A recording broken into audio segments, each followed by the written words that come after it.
हरे भरे जंगलों के बीच बसा छोटा सा गांव, जहां सुबह की शुरुआत पक्षियों की चहचहाहट से होती थी। बच्चों की खिलखिलाहट गूंजती थी और हर कोई एक दूसरे की मदद के लिए तैयार रहता था। उस गांव का नाम था सत्यपुर, जहां सच्चाई, भाईचारा और ईमानदारी ही सबसे बड़ा खजाना माने जाते थे।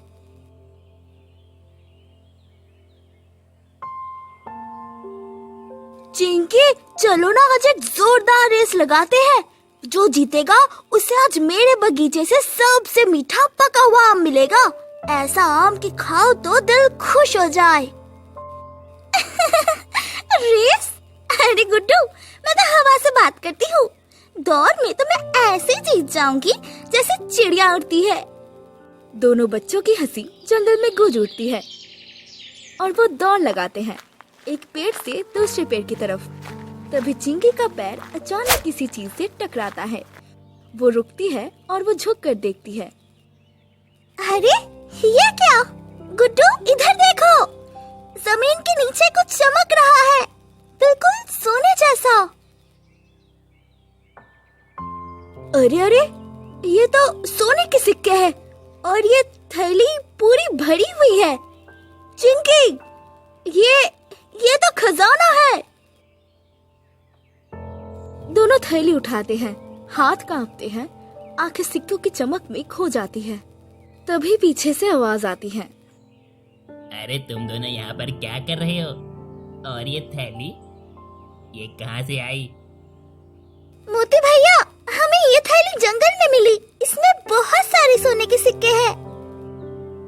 देखो बच्चों, ये हमारा नहीं है और जो चीज हमारी नहीं है उसे अपने पास रखना गलत होता है। हमें ये वापस करना चाहिए।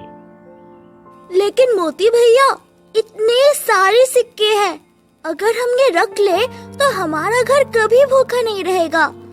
हम अच्छे कपड़े पहन सकते हैं और मम्मी को भी आराम मिल जाएगा।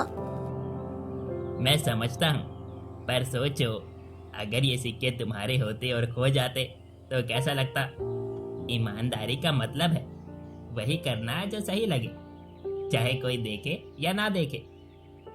लेकिन मोती भैया, हमें ये कैसे पता चलेगा कि ये किसका है? जब कोई चीज अनजानी हो तो सबसे अच्छा होता है उसे राजा को सौंप देना।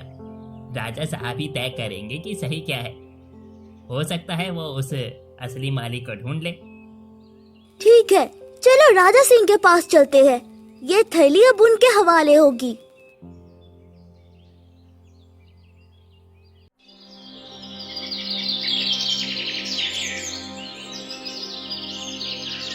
राजा सिंह एक भव्य सिंहासन पर बैठे हैं। उनकी छवि न्यायप्रिय और आदरणीय है। दरबारियों से घिरा दरबार, चारों तरफ सन्नाटा। कहो बच्चों, तुम तीनों यहाँ क्यों आए हो? महाराज, हमें ये सोने की थैली जंगल में मिली थी। इसमें बहुत सारे सिक्के हैं। हमने सोचा कि ये किसी का हो सकता है, इसीलिए आपको सौंपने आए हैं।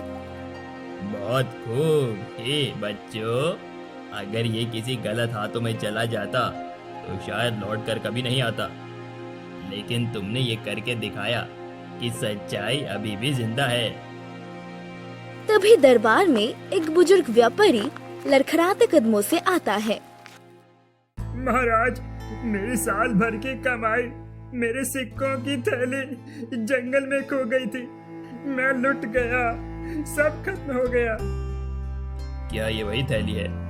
इन बच्चों को जंगल में मिली थी। बड़े ही ईमानदारी से इन बच्चों ने थैली लाकर मुझे दी है। अगर ये तुम्हारी है तभी हाँ बोलना। व्यापारी आगे बढ़ता है, थैली खोलता है और आंखों में आंसू भरकर कहता है। हाँ महाराज, यही है, यही मेरी जिंदगी की मेहनत, मेरी उम्मीद, मेरी थैली है। जब मैंने इसे खोया था, लगा जैसे सब कुछ खत्म हो गया हो, मगर इन बच्चों ने, इन नन्हे फरिश्तों ने मुझे फिर से जीने की वजह दे दी। ये बच्चे सचमुच भगवान का रूप है। व्यापारी थैली से कुछ सिक्के निकालता है और बच्चों के सामने रखता है। बच्चों, ये लो, मेरी तरफ से तुम्हारे लिए छोटा सा इनाम। तुमने मेरे जीवन का सबसे बड़ा भला किया है।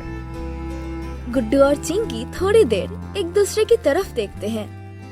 चाचा जी, हम इनाम नहीं ले सकते क्योंकि हमें पुण्य का काम करके जो संतोष मिला है वो किसी भी सिक्के से बहुत बड़ा है। गुड्डू, चिंकी, मोती, तुमने जो किया वो केवल ईमानदारी नहीं बल्कि एक मिसाल है। मैं राज्य की ओर से तुम्हें ईमानदारी रत्न सम्मान देता हूँ। इन बच्चों की स्कूल की फीस, किताबें, कपड़े अब राजमहल से आएंगे और इनका नाम राज्य के इतिहास में सुनहरे अक्षरों में लिखा जाएगा। बच्चों की आंखें नम हो जाती है लेकिन चेहरा गर्व से खिला रहता है। अब इसके बाद सभी लड़के राजा साहब से इजाजत लेते हैं और अपने गांव की तरफ चल पड़ते हैं। गांव की सरहद पर कदम रखते ही लोग तालियों की गड़गड़ाहट और फूलों की वर्षा से उनका जोरदार स्वागत करते हैं। हमारे बच्चों ने तो कमाल कर दिया, इतना बड़ा फैसला और वो भी इतने साहस और सच्चाई के साथ। चिंकी आंखों में चमक और चेहरे पर जीत की मुस्कान लिए गुड्डू की तरफ मुड़ती है। गुड्डू, देखा ना, दुनिया चाहे लाख बहकाए लेकिन जो दिल से सच्चा होता है वही असली हीरो कहलाता है। सच्चाई और ईमानदारी की राह भले ही मुश्किल हो लेकिन मंजिल हमेशा शानदार होती है। हाँ चिंकी, और अब जब भी जिंदगी हमें किसी दो राहे पर लाकर खड़ा करेगी, जब भी हमें सही गलत के बीच उलझन होगी, हम एक ही बात याद रखेंगे, वो फैसला लो जिससे आत्मा चैन से सो सके, वो रास्ता चुनो जो सबके लिए अच्छा हो, क्योंकि जब इरादे नेक हो तो ऊपर वाला भी रास्ता आसान कर देता है।